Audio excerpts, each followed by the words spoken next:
Welcome back to Making Everyday Magic. My name is Shanna, and today I would love to share with you a little bit of a brief explanation about the different homeschooling styles.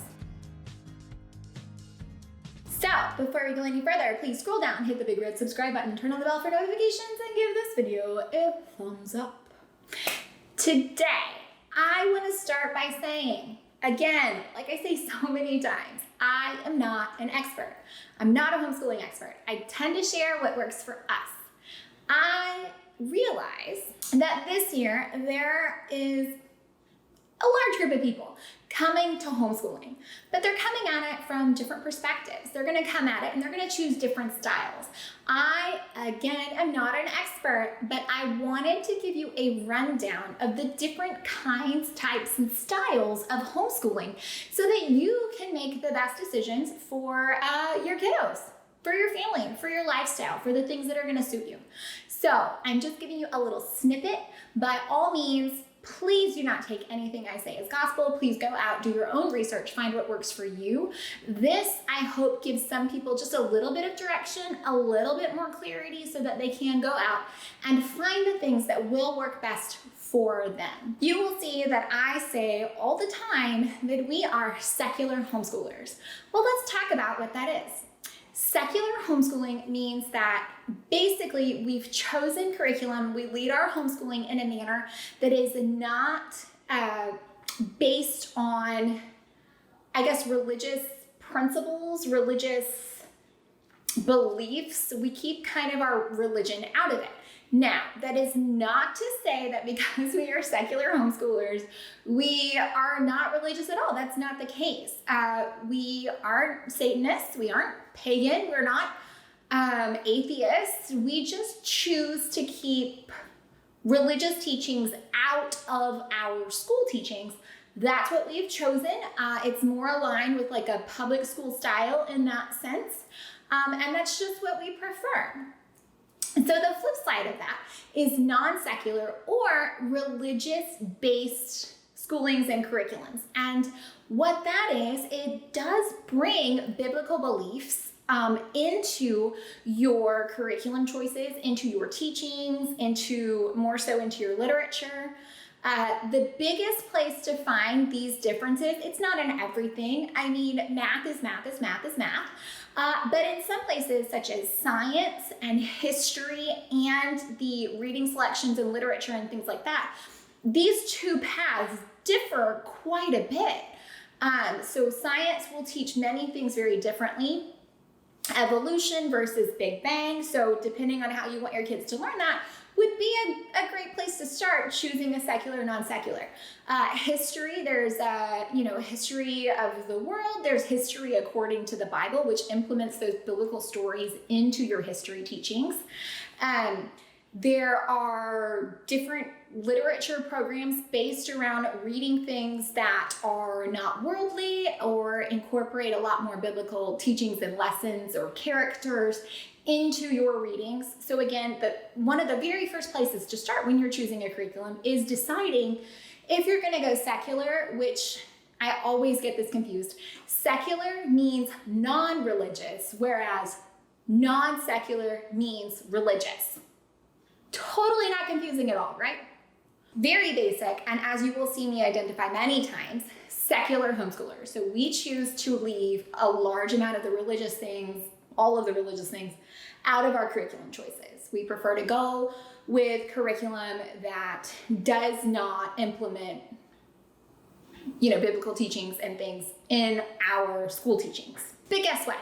That's not where it stops. So let's move on to different learning styles. So curriculum can be broken up into different systems. So one of the other big differences is a spiral model versus a mastery model.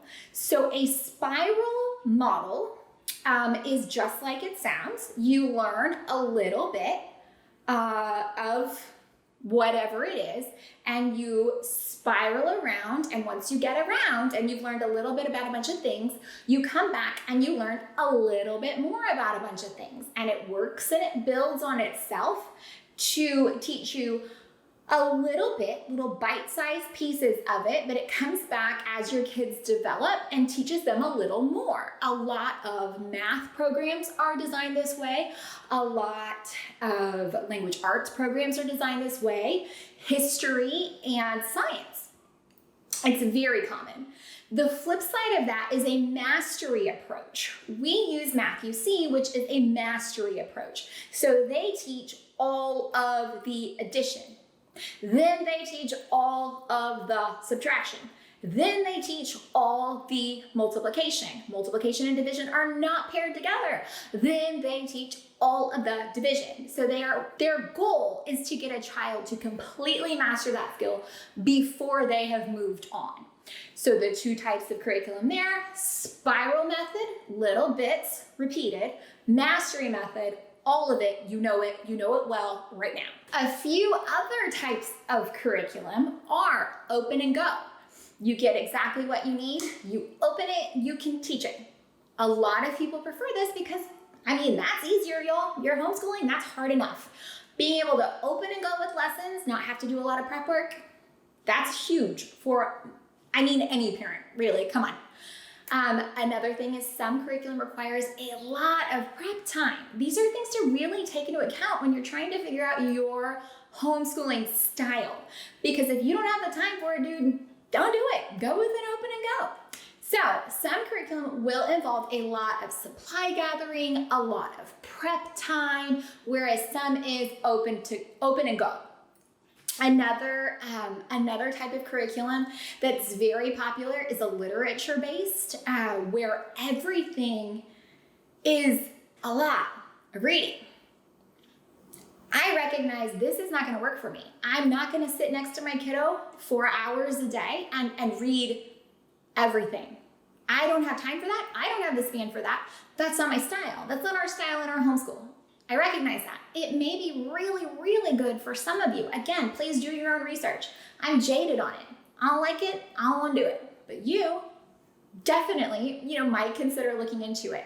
A lot of reading, a lot of togetherness, read alouds, those are great for your kids. Now, let's talk about homeschool philosophies. So something that has actually gained a lot of traction in my area and before this year, is a university model homeschool, a hybrid homeschool.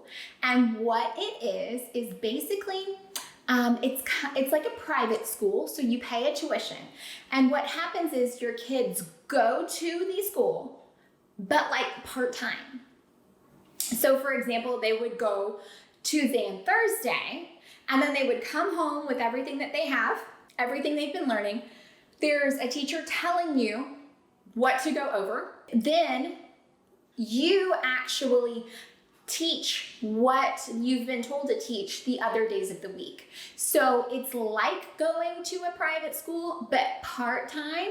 Parents are more involved. They know more of what's going on, but they're not necessarily responsible for setting up all of the schooling, figuring out all the curriculum and things like that, but they are responsible for getting it done every week. Okay, a popular kind of style of homeschooling is the classical method. The classical method is oftentimes biblical based. They have co-ops. Classical Conversations is a very large co-op in the biblical classical style. They focus a lot on the great books, a heavy emphasis on Greek and Latin, so the kids tend to learn a large amount of that. It is one of the most popular homeschooling styles.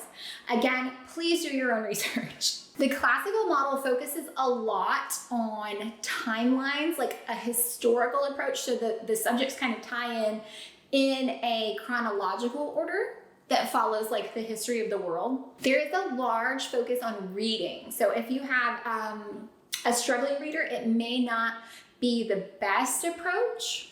Another learning style or homeschooling style is the Charlotte Mason method. And the Charlotte Mason method was started by Charlotte Mason. This homeschooling style is usually Christian-based. It focuses on shorter periods of learning. In a lot of ways, it's student directed. There's nature walks, it's exploring. It's a little bit less like traditional schooling, and gives the kids a greater deal of flexibility in what they're learning without being very intense. But it's not quite as unstructured as unschooling. Let's talk about unschooling. So unschooling really gained popularity in like the 70s and 80s, and it is basically student-led learning. So you go over things that your kids are interested in, that they already have an interest in learning about, and then you just explore them further. It is not structured at all. Kids aren't expected to, sit down and memorize math facts. It's just a way of incorporating the world into your homeschooling, but also allowing your kids to stay very interested because they're learning things they're interested about.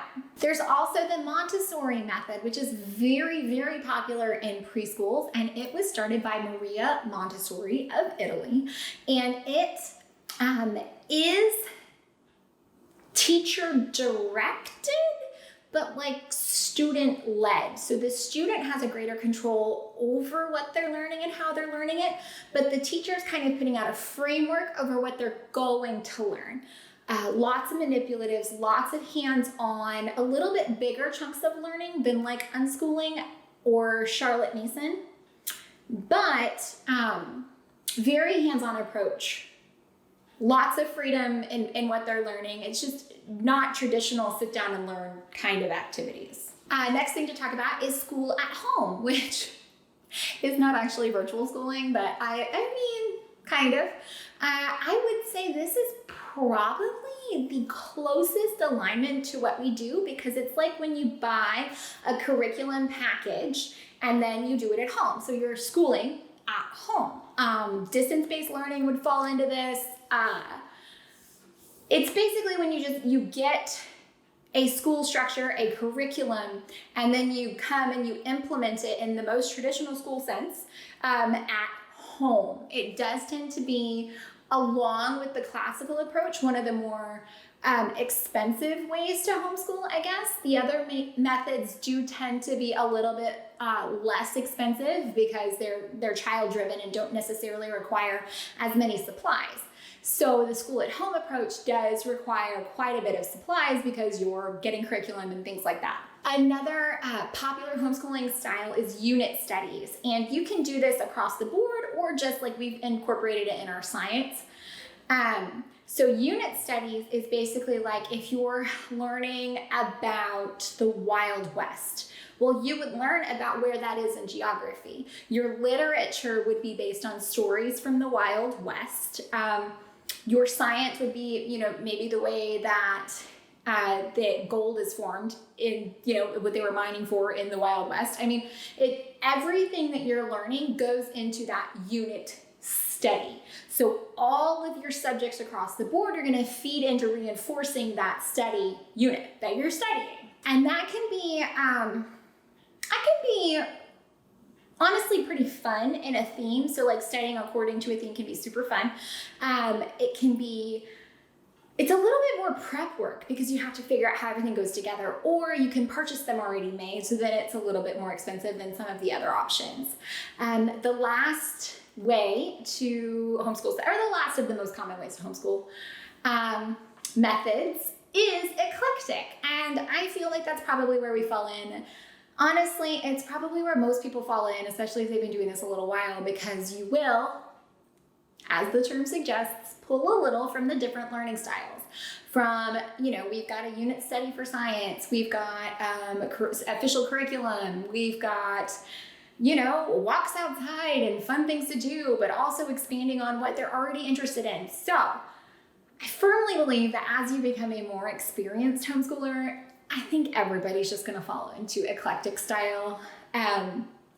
Something else that can play a great deal when you're something else that can contribute greatly to the learning style or the homeschooling style that you choose is your state requirements. So yes, homeschooling is legal in all 50 states, but all 50 states have a different way they want you to do it. Texas, we are so blessed to be in Texas. We have very lenient, very lenient expectations. They just want you to teach a few certain subjects. We do not have to keep attendance. We do not have to test at the end of the year to ensure we are where we are. If we ever transition back to public school, we will.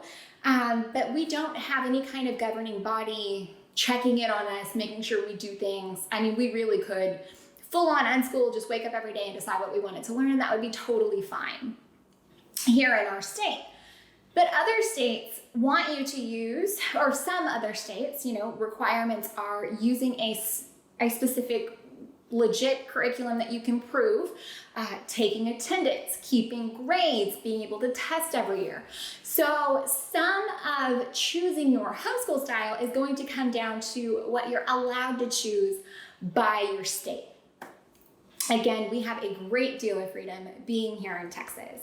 Now, all of these methods are available. Please research for you, for your family, for your kids. I by no means claim to be an expert. These are just snippets of information, and there's so much more information out there.